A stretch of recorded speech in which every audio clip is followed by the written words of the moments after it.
Queridos, hoje o título é Não Deixe para Depois. Não deixe para depois. E esse tema veio quando eu li a 2 Samuel. A base para essa nossa meditação no dia de hoje é a respeito da vida e da família de Davi. Lá em 2 Samuel, começando no capítulo 13, nós vemos as consequências graves que ocorreram na vida de Davi por causa do seu pecado. Porque Deus perdoa os nossos pecados. Mas a palavra dele diz que tudo que nós plantamos, nós vamos colher. E Davi colheu amargos frutos na vida. E hoje nós vamos ver quais frutos, quais consequências teve na vida da família de Davi. Lá no capítulo 13, você vai ver que Amnon, um dos filhos de Davi, se apaixonou. Foi uma coisa doentia por sua irmã Tamar. Eu vou resumir, porque é longo. Vai do capítulo 13 até o 18. Então não daria tempo para lermos aqui. Eu vou resumir para vocês. Amnon, filho de Davi, se apaixona perdidamente, uma coisa doentia, não era um amor bonito, um amor singelo, um amor puro. Era algo doentio, por sua irmã Tamar, que na verdade não era sua irmã de pai e mãe, era meia-irmã. Era filha do mesmo pai, porém com outra mãe. E Tamar tinha um irmão, chamado Absalão. Então, o Amnon, ele tinha um primo, Jonadab. E o Amnon, ele ficou doente de amor. Ele começou a emagrecer. E aí o seu primo, muito sagaz, muito perspicaz, observador, ele viu que o seu primo estava emagrecendo muito e perguntou: o que está acontecendo, Amnon? Aí ele falou: eu estou perdidamente apaixonado por Tamar. Eu não posso fazer nada com ela porque ela é virgem. Aí Jonadab, astutamente, diabolicamente, dá um conselho para ele. Olha, se finge de doente e chama Tamar, chama seu pai, deixa que seu pai venha até você.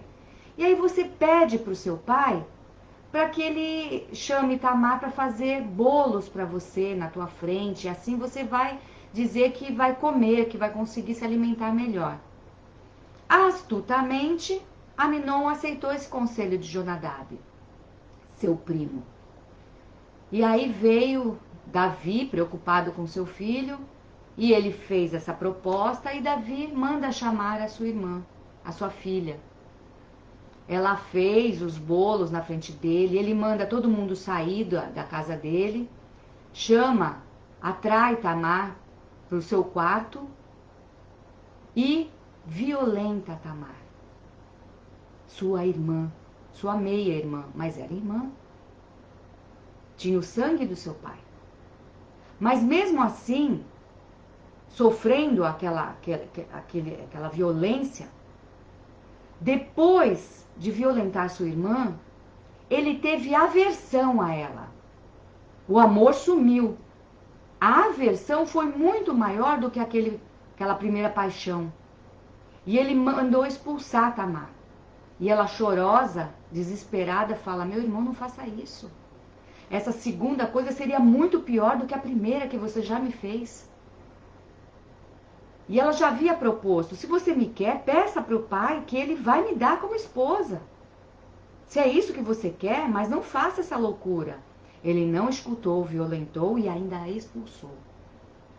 Lá vai ela, desesperada, rasgando as suas vestes de virgem, jogando cinza na cabeça, desesperada. E ela vai não para a casa do seu pai, ela vai para a casa do seu irmão Absalão.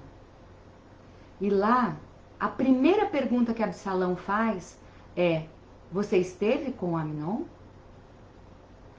O que significou isso? Absalão já havia percebido o interesse de Amnon.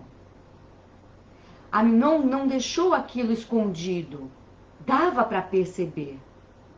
E seu pai, quando foi vê-lo doente, não percebeu a intenção. Ou não deu atenção. Aí lá foi a jovenzinha, deflorada, desesperada, para a casa do seu irmão, e seu irmão: fique tranquila, não faça nada, é seu irmão, deixa quieto, ele falou. 2 anos se passaram, e Absalão com ódio de Amnon. Seu pai ficou bravo, mas não tomou nenhuma atitude definitiva. Seu irmão ficou quieto como uma cobra que espera dar o bote. Jonadab foi a serpente, a víbora que deu a ideia para Amnon. Olha toda a trama envolvida nisso. E a pobre da Tamar, desesperada, triste, deprimida. 2 anos se passaram. E aí Absalão estava afastado da cidade e matou, era a festa de matar as ovelhas, era uma festa normal lá em Israel. E aí ele chama seus irmãos, todos os seus irmãos. Amnon era seu irmão, então ele já estava incluído nesse todos. Mas o seu pai diz: olha, eu não vou nessa festa para não te ser pesado. Como? Um filho de um rei não pode receber seu pai? Desculpa. Quem não quer fazer, dá desculpa. Davi se esquivou de ir nessa festa. E aí Absalão: mas manda Amnon. Peraí, todos os irmãos não haviam sido convidados? Quando ele fala o nome Amnon, Davi já deveria ter levantado a anteninha. Mas ele não tomou nenhuma atitude. Lá foram todos os filhos de Davi para essa festa. E Absalão já havia combinado com seus servos: quando Amnon estiver alegre de vinho, matem-no. Ali estaria realizada a sua vingança. E assim foi feito. Quando Amnon estava alegrinho, ele foi morto. E os seus irmãos ficaram apavorados e todos fugiram. E chegou um recado para o rei alarmante. Absalão mandou matar todos os seus filhos. Todos os seus filhos foram mortos. A víbora de Jonadab estava no palácio junto com o rei. E ele falou: não, rei, o senhor não percebeu que Absalão já estava com intenção de matar Amnon? Somente Amnon foi morto. Aí logo a seguir vem os filhos, os restantes, né? Realmente só Amnon tinha sido morto. Então, Jonadab apontou o dedo para Davi, dizendo: não percebeste nada? Todo mundo já tinha percebido, só você que não? Foi isso que quis dizer Jonadab com aquelas palavras. Davi ficou desesperado. E quando houve a violência contra Tamar, Davi ficou bravo, mas não tomou nenhuma atitude. Quando foi da morte de Amnon, ele teve 2 pesos, 2 medidas. Ele ficou furioso e ficou 3 anos perseguindo Absalão. Absalão fugiu, foi para a casa do seu avô, em Gesur. Ficou lá 3 anos.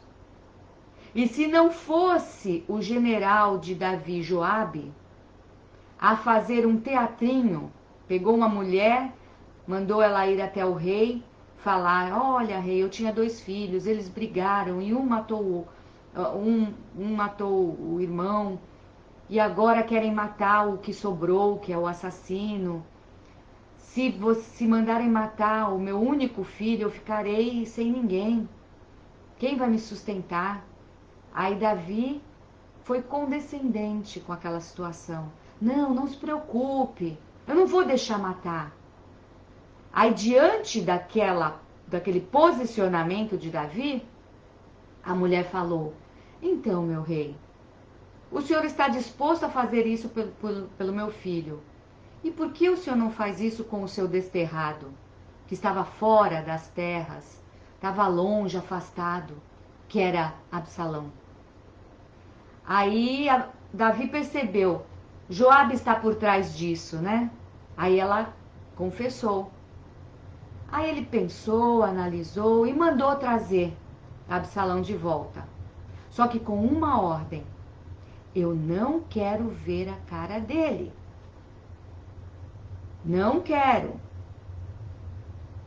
Então, Absalão ficou mais 2 anos em Jerusalém.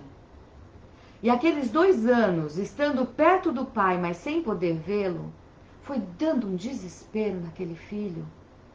Ficou tão triste que ele chegou e chamou Joabe. E Joabe não foi.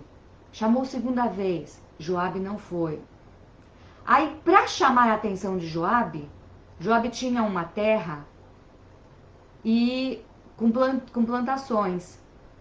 Absalão mandou queimar a plantação de Joabe. Aí, quando Joabe viu aquele prejuízo, foi atrás para saber o que estava acontecendo. Aí Absalão: foi a única forma que eu tive de chamar sua atenção. Fala para o meu pai, conversa com ele. Aí Joabe foi o intermediário. Davi aceitou olhar seu filho. Aí Absalão veio muito humilde, se ajoelhou diante do pai, com humildade. Ele falou que preferia morrer do que ficar longe do pai. Ele estava com muita saudade. Ele queria o perdão, estava buscando o perdão. Davi se levanta, dá um beijo na face de Absalão, mas não lhe dirige uma palavra. Nada. Passaram-se mais alguns anos, mais 4 anos. Foram 11 anos ao todo que Davi não falou, não queria contato com seu filho. Quando Absalão saiu daquela situação, só recebeu um beijo no rosto do pai, mas não recebeu uma palavra. Não conseguiram conversar, não conseguiram se confrontar. Davi não tomou nenhuma atitude. Absalão saiu com tanto ódio, ele não queria mais o perdão, não queria mais acordo. Ele queria a morte do pai. Aquela atitude, a não atitude já era uma atitude. Absalão saiu disposto a tomar o reino do pai e a matá-lo. E ele, durante alguns anos, ficou na porta da cidade, e cada um que vinha trazendo demanda, trazendo algum assunto para tratar com o rei, ele chegava e falava: qual é o seu problema? Ele foi fazendo política. Aí quando ele falava que ia resolver o problema da pessoa, a pessoa se abaixava, aí ele: não se levante, ainda dava um beijo na pessoa. Ele foi roubando o amor do povo, a ponto de chegar no momento em que ele formou um exército em Hebrom e foi vindo para conquistar Jerusalém. Seu pai, desesperado, foge. E agora Davi estava num dilema: lutar contra o seu filho, lutar contra Absalão, seriam 2 situações difíceis. Se ele ganhasse, ele perderia o filho. Se ele perdesse, ele morreria e perderia o trono. E o povo ficaria na mão de um rei com um ódio no coração. o que fazer? De qualquer forma, Davi perderia. O que aconteceu é que Absalão era um homem muito bonito. Ele tinha uma cabeleira. Aquilo ali era motivo de honra para ele, de orgulho. E nessa guerra contra o pai, contra o exército do pai, ele ficou preso pelos cabelos numa árvore. E alguém viu e foi contar para Joabe. Joabe, se aproveitando disso, mata Absalão. Absalão foi morto. E agora nós vamos ler lá em 2 Samuel, capítulo 18, versículo 33. Então o rei se perturbou e subiu à sala que estava por cima da porta e chorou e andando dizia assim: meu filho Absalão, meu filho Absalão, quem me dera que eu morrera por ti, Absalão, meu filho, meu filho. Um choro, um clamor, um desespero. Tarde demais. Tarde demais. Ele teve 11 anos para resolver essa situação. O nome para isso se chama procrastinação. Vamos ver o que significa procrastinar. Palavra difícil, né? Procrastinar. É uma palavra que vem do latim. Procrastinatus. Procrastinare. Que significa à frente de amanhã. À frente de amanhã. A palavra cras significa amanhã. Então veja que procrastinar é transferir para outro dia ou deixar para depois. Também significa adiar, delongar, postergar, protrair. Significa prorrogar, tardar, demorar, espaçar, prolongar, protelar, pospor. Vai deixando, ou vulgarmente falando, empurrando com a barriga. Foi isso que Davi fez. O ato de adiar desnecessariamente as decisões ou as ações é procrastinação. É deixar para depois. E esse ato pode até ser considerado normal, quando você pensa em priorizar atividades.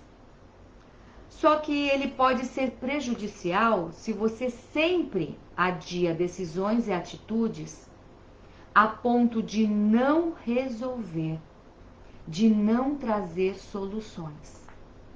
O que foi exatamente o que Davi fez. Ele não tomou atitude em relação a Tamar. Tamar não foi para o seu pai chorar a tristeza, o desespero. Ela foi para o seu irmão. Por que será? Será que ela sabia que de seu pai ela não teria o conforto ou o consolo? Será que Davi estava tão ocupado com o reino dele que se esqueceu dos seus filhos? É um caso a se pensar. Ele não tomou nenhuma atitude. Ele não repreendeu com firmeza seu filho Amnon. Deixou o ódio de Absalão crescer. Todo mundo já tinha percebido o interesse de Amnon. E Davi não? Todo mundo já estava vendo o ódio de Absalão. E Davi não? Davi teve tempo para se acertar com seu filho, para conceder perdão, ou mesmo para castigar. Porque a disciplina é amor também. a ponto de Absalão preferir a morte do que aquele silêncio do seu pai. Um silêncio significa: eu não me importo com você. Você para mim é um nada. É essa a interpretação que a pessoa tem de quem não toma nenhuma atitude. Não está nem aí para a situação. E aquilo trouxe graves consequências. Na Bíblia, procrastinação é pecado, porque é associado a preguiça e negligência. Tem gente que não quer ter o trabalho de tomar nenhuma atitude. Ah, deixa pra lá. É negligente. Vai empurrando, joga para debaixo do tapete para não ver. Só que de tanto jogar no tapete, um dia a pessoa tropeça. Porque aquilo que vai sendo jogado embaixo do tapete vira uma montanha. É preciso limpar. É preciso jogar luz na situação para ver tudo que precisa ser resolvido. É preciso raspar a ferida. Se formou uma casquinha, embaixo tem pus. É preciso limpar, rasgar, jogar alguma coisa para purificar, para poder curar. Porque nem sempre a casquinha significa que está curado.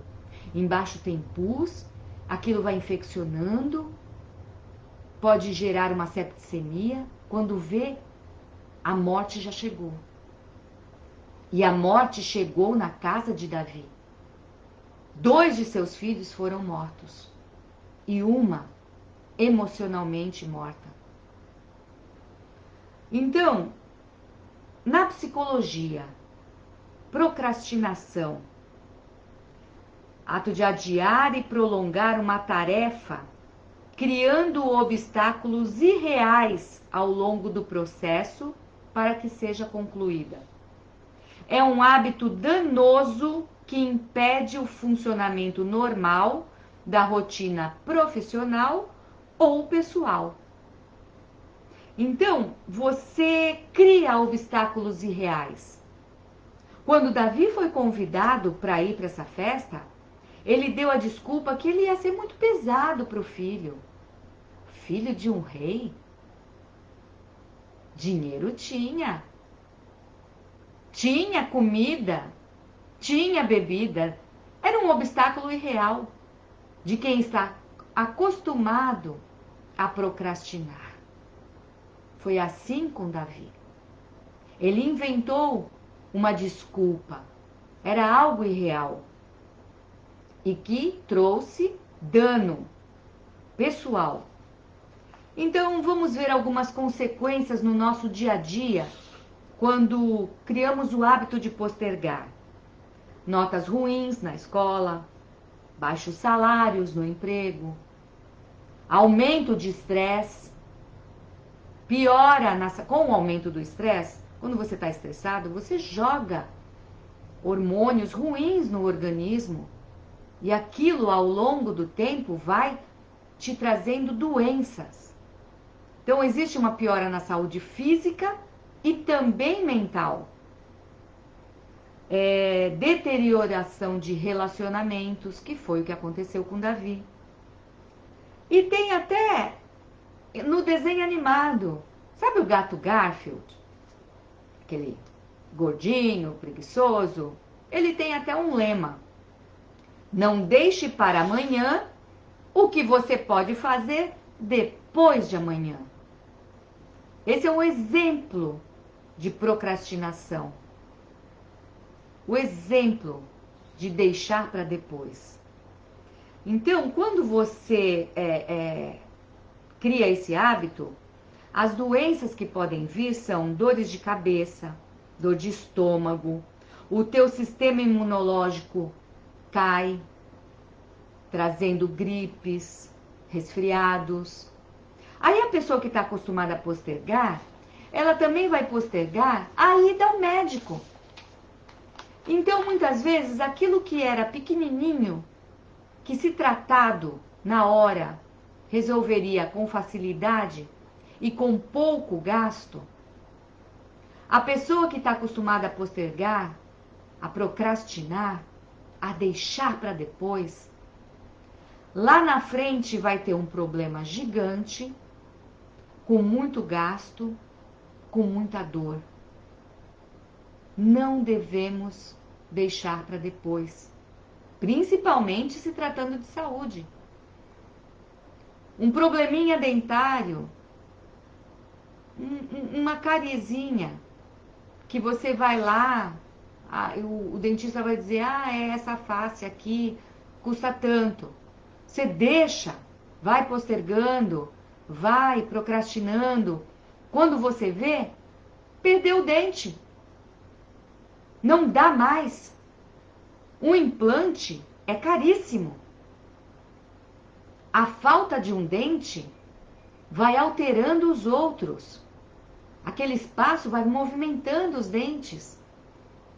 Aquilo vai, você não vai conseguindo se alimentar direito, a mastigação fica difícil, e aí você vai tendo problemas de estômago, você vai tendo uma série de outros problemas. Não podemos procrastinar, principalmente com saúde. Então, o que devemos fazer?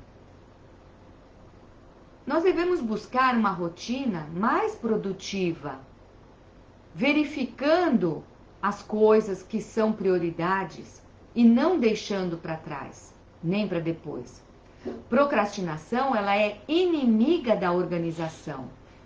Então comece a se organizar. E aí eu busquei aqui algumas dicas para evitar a procrastinação. Primeira dica: definir objetivos realizáveis. Esses objetivos, eles precisam ser realizáveis. Não adianta você ter um objetivo que você sabe que não vai alcançar, que é absurdo para a sua condição naquele momento. Objetivos específicos. Tudo que é vago, tudo que é genérico, fica difícil. Eu preciso limpar minha casa. Vou começar por onde? Eu vou começar lavando a louça. Que aí quando eu ver a pia limpa já me dá um ânimo. Pronto, você já definiu um específico. Eu vou começar meu dia arrumando a minha cama. Porque quando eu olhar o quarto, parece que já está metade do caminho andado. Específico. Aqui a terceira dica: objetivos fáceis. Não falei de arrumar a cama? É fácil. Você chegar e dobrar as suas roupas, daquele monte de roupa que você recolheu do varal, dobre. Tá tirando do varal, já vai dobrando. Já deixa organizadinho e já põe num lugar específico. Aquele monte de roupa bagunçada desanima. Mas quando você já recolhe e já dobra, já fica meio caminho andado. É uma coisa fácil. Segundo, dê um passo sem pensar no segundo. Comece. Inicie. E depois você pensa, não falei? Tem que começar por algo. Vou começar arrumando a cama. Pronto, já fiz sem pensar. Tomei a primeira atitude. Depois eu já vou pro segundo. Mas não fica, eu vou arrumar a cama, depois eu vou fazer isso, depois eu vou fazer aquilo. Só de pensar em tudo que você tem que fazer no dia, você já desanima, levanta, cansado da cama e já vai pro banheiro e nem arrumou a cama. Comece pelo primeiro passo, depois você pensa no segundo. Terceira dica: pequenas decisões podem fazer grande diferença na sua vida. Essas coisinhas que você julga pequena são muito importantes, porque elas vão criando em você o hábito de não postergar, de não procrastinar, de não deixar para depois. Você vai sendo uma pessoa de iniciativa, de acabativas. Você inicia e você acaba alguma pequena coisa. E aquela pequena coisa, depois aquela outra pequena. Quando você vê, você já está habituado a sempre fazer. Conforme você vai fazendo as pequenas coisas, quando você olha para trás, você vê que tem menos coisas para serem feitas. Porque aquelas pequeninas já foram, logo no começo do dia. Agora, vamos ver 5 sinais de procrastinação. Primeiro, demora para sair da cama. Sabe aquela coisa assim, o relógio despertou, mais 5 minutinhos, mais 5 minutinhos. A pessoa que demora para sair da cama, ela tem uma tendência a procrastinar. A pessoa que despertou, já pula da cama, já sai da cama, ela é uma pessoa com foco, com objetivo e determinada. Já deu meu período de sono, agora eu vou levantar, vou botar meus pés para baixo, vou dar um tempinho de 1 minuto e vou me levantar. Porque se você se levantar muito rápido da cama, você pode se sentir mal. Principalmente se você tem um pouquinho mais de idade. Então você vai levantar, pôr seus pés para baixo, dar uma espreguiçada. E aí você se levanta.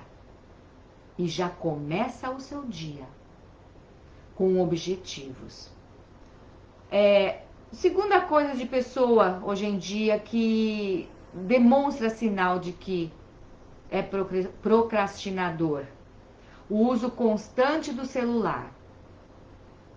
Crie momentos para você olhar o seu celular. Porque se você ficar a qualquer toquezinho de notificação, você já pega ele, você tira o foco do que você está fazendo, você vai deixando coisas importantes para serem feitas depois, e aí chega no final do dia, você está desesperado porque não deu conta. Estabeleça momentos para você olhar o celular. Não fique refém dele, viciada nele. Terceiro, a pessoa não tem foco. Ela começa a fazer uma coisa, aí vai levar para outro lugar, pronto, já esqueceu o que estava fazendo, começa a fazer outra coisa. Aí você inicia muitas coisas e não acaba nada. Iniciativas e acabativas. É assim que tem que ser. Comece uma coisa e termine. Já eliminou aquilo. Aí você parte para outro. Agora, perder o foco, quando você vê, você está exausto e não fez nada. Não conseguiu concluir nenhum serviço. Quarto, elaborar e pensar demais antes de fazer. Você fala assim, eu tenho que fazer isso. Mas eu vou ter que fazer isso. Isso implica naquilo. Depois eu tenho que levar para tal lugar. E se tiver trânsito? E se isso? E se aquilo? E se passar do almoço? Você vai elaborando, pensando. Quando você vê, você perdeu tanto tempo e não fez. Aquela pessoa que planeja fazer algo e pensa em tudo, todas as dificuldades e acaba não fazendo. E aquilo vai se acumulando porque era algo que precisava ter uma decisão, ter uma solução. E você vai empurrando com a barriga. E aí no final você vai ficando estressado, cansado. Quinto, sinal de procrastinação. Deixar tudo para a última hora. Você tem um trabalho para entregar? Tem tempo. Depois eu faço. Deixa para lá.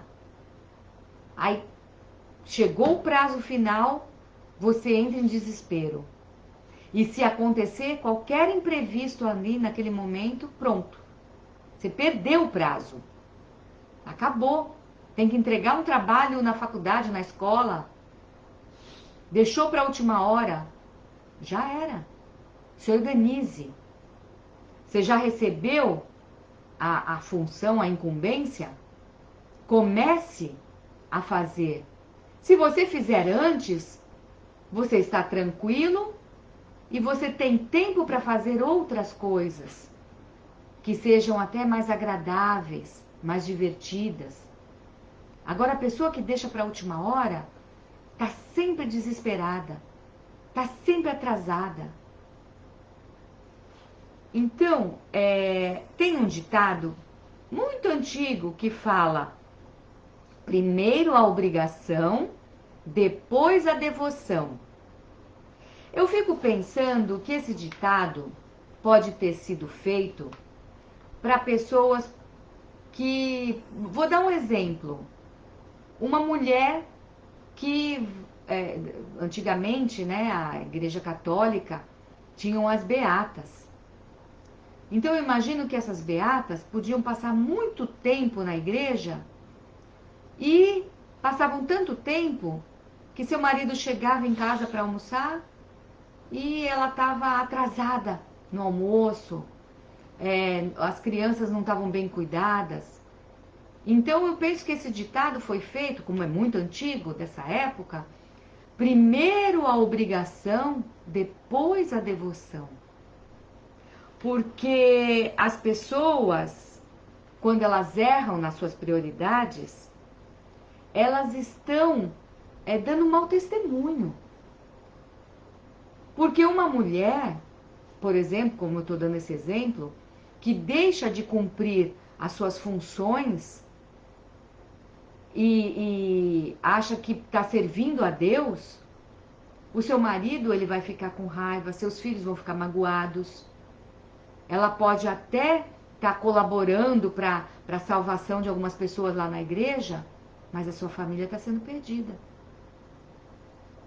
Um homem que só se dedica ao seu trabalho, ou mesmo, como nós estamos falando, a obra do Senhor, e se esquece da sua família, ele pode até ajudar pessoas a seguirem a Cristo, mas os seus familiares estão se perdendo.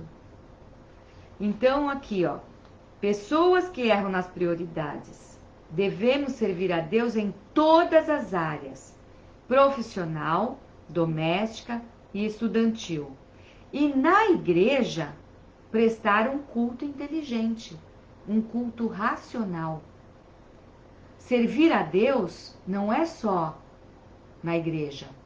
Servir a Deus é no seu dia a dia, é dentro do seu lar, é no seu trabalho, é na sua escola, é com seus vizinhos.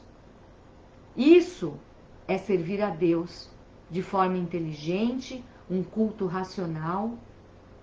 Quando você vai à igreja prestar culto ao Senhor, você vai para adorar, é um momento de comunhão com outras pessoas que estão servindo no seu dia a dia também. Ali, Deus trabalhou 6 dias e no 7º ele descansou.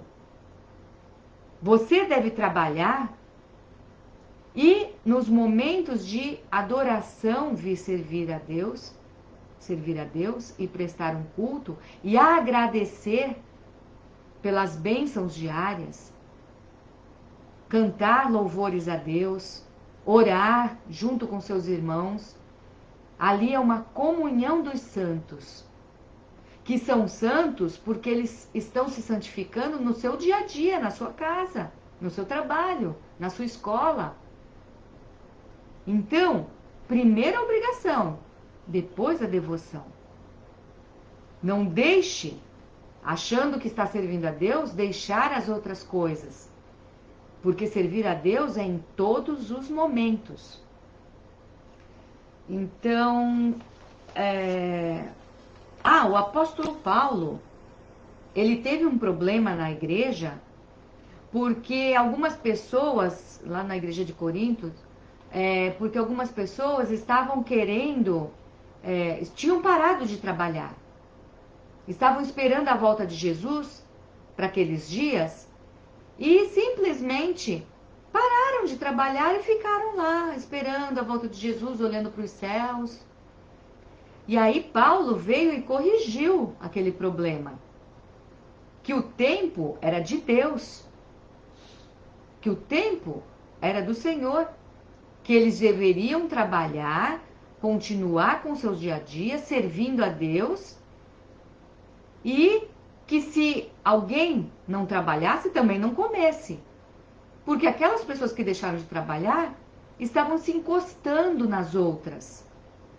Então Paulo teve que corrigir isso. Então não é porque você quer servir a Deus, você vai deixar de fazer as suas coisas. Porque você tem que servir a Deus fazendo o que tem que ser feito, as suas obrigações. Agora, eu vou citar aqui vou citar rapidamente, por causa do tempo, diversos motivos para postergar. Pessoas postergam e procrastinam por medo de falhar. Elas evitam concluir ou até iniciar algumas tarefas porque elas têm medo de falhar. Porque elas têm objetivos muito vagos.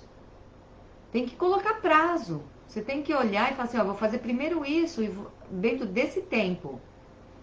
Elas também acham que a recompensa vai demorar muito. Quanto mais o tempo passa, menor é o significado e importância daquilo que ela fez. E da mesma forma a punição. Quando Davi não puniu Aminon, aquilo foi deixando o coração do Absalão triste. E aí você vê lá em Eclesiastes 8, versículo 11, né? No caso de punição, 8, 11. Mas como se executa logo o juízo sobre a... assim, ó. Visto como se não executa logo o juízo sobre a má obra, por isso o coração dos filhos dos homens está inteiramente disposto para a prática do mal. Significando assim, que se você não corrige uma má obra, uma coisa errada que a pessoa fez, o coração da pessoa vai ficando inclinado para o mal. Ah, eu fiz aquilo de errado e não aconteceu nada, vou fazer de novo. E vou fazer pior. Então, tanto o merecimento, a recompensa, tem que ser breve, quanto a punição. Não pode ficar postergando, não pode ficar procrastinando, deixando para depois. Tem que ter uma solução. Eclesiastes 8, 11. Grave bem isso.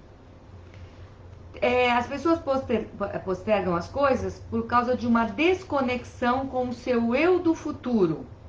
Ah, quando chegar a hora eu faço. Só que aí chega a hora e às vezes tem um monte de coisa acumulada porque você está acostumado a deixar para depois e aí não consegue fazer. Aí bate o desespero. Otimismo no futuro, achar que dá tempo. Você superestima as suas habilidades. Ah, o quê? E aquilo eu faço com o pé nas costas. Deixa, quando chegar a hora eu faço.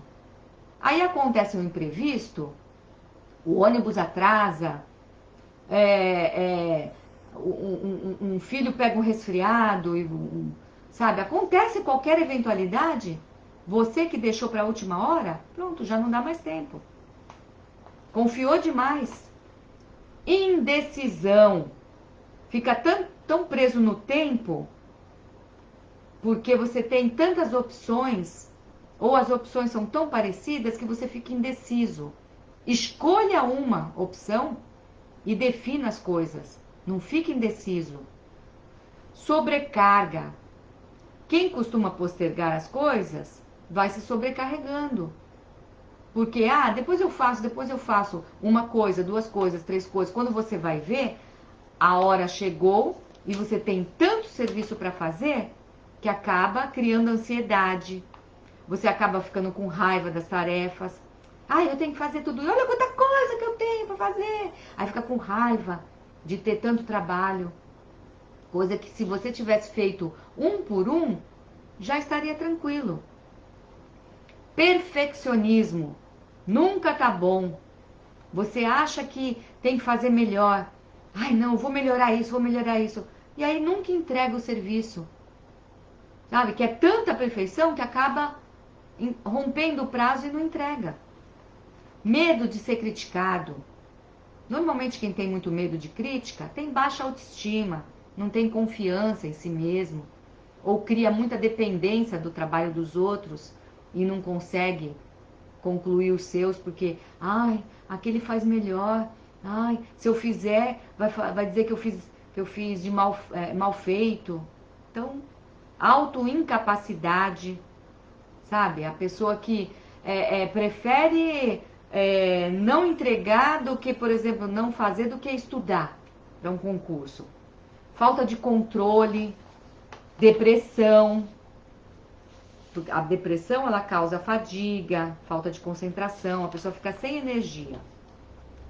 Então, a preguiça, falta de motivação, atraso hedonista.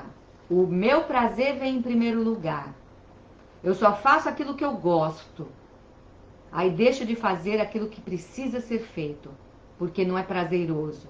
Esse é o atraso hedonista. Falta de autocontrole, do domínio próprio, não tem perseverança, é impulsivo, não pensa nas consequências, é distraído. As sensações, sabe? Aquela pessoa que gosta daquela pressão da última hora, de entregar, sabe? Vai se acostumando com aquela adrenalina. Rebelião. Não faz porque é contra qualquer autoridade. Contra os pais, contra os chefes, contra o policial na rua, contra as autoridades de trânsito. É a rebelião. Então, nós somos atraídos por gratificações instantâneas. A gente tem uma tendência a desejar aquilo que dá prazer e que exige menos esforço.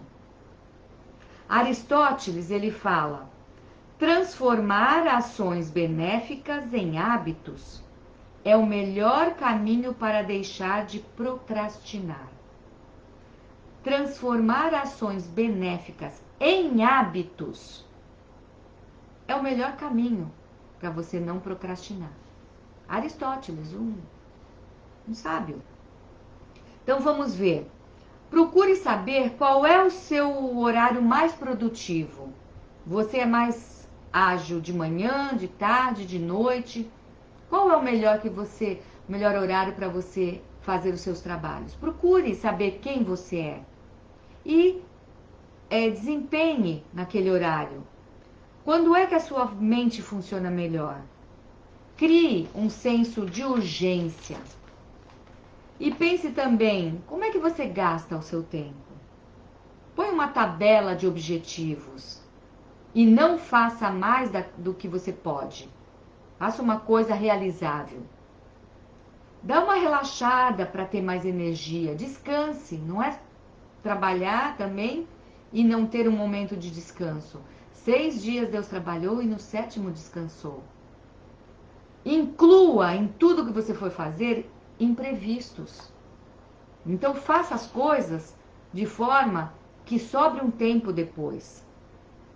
Então, vou terminar lendo Eclesiastes 1, 17 e 9,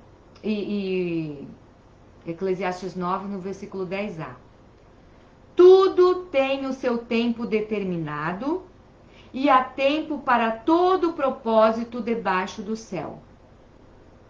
Eu disse no meu coração: Deus julgará o justo e o ímpio, porque há um tempo para todo propósito e para toda a obra. Eclesiastes 9, 10, na sua parte A. Tudo quanto te vier à mão para fazer, faze-o conforme as tuas forças. Conclusão. Não deixemos para depois. E uma das decisões mais importantes das nossas vidas e que não pode ser procrastinada, deixada para depois, é aceitar o sacrifício de Jesus na cruz, receber a salvação e aguardando a vida eterna que virá quando Jesus voltar. A decisão por Jesus não pode ser procrastinada. Você que ainda não aceitou Jesus e fica deixando para depois, quando eu ficar velho, você sabe se você vai ficar velho? Ah, depois que eu fizer algumas coisas, você não sabe o futuro. Não deixe para depois. O momento é agora. Os dias estão curtos. Jesus está voltando. Você que está fora da casa do Senhor, volte. Não despreze a igreja. Não despreze a comunhão dos santos. A igreja é a menina dos olhos de Deus. A igreja é a congregação que está se santificando. Ah, mas eu tive problemas na igreja. É para isso, nós somos umas ferramentas que são afiadas umas com as outras. Como você vai exercitar o perdão se você não perdoar o irmão que fez alguma coisa errada? Como você vai se melhorar se você não enfrentar as dificuldades? Não seja como Davi. Não deixe a coisa se avolumar a ponto de não ter mais tempo. A hora é agora. Volte para a casa do Senhor. Aceite Jesus enquanto há tempo. Que Deus nos abençoe. Amém, meus irmãos. A paz do Senhor.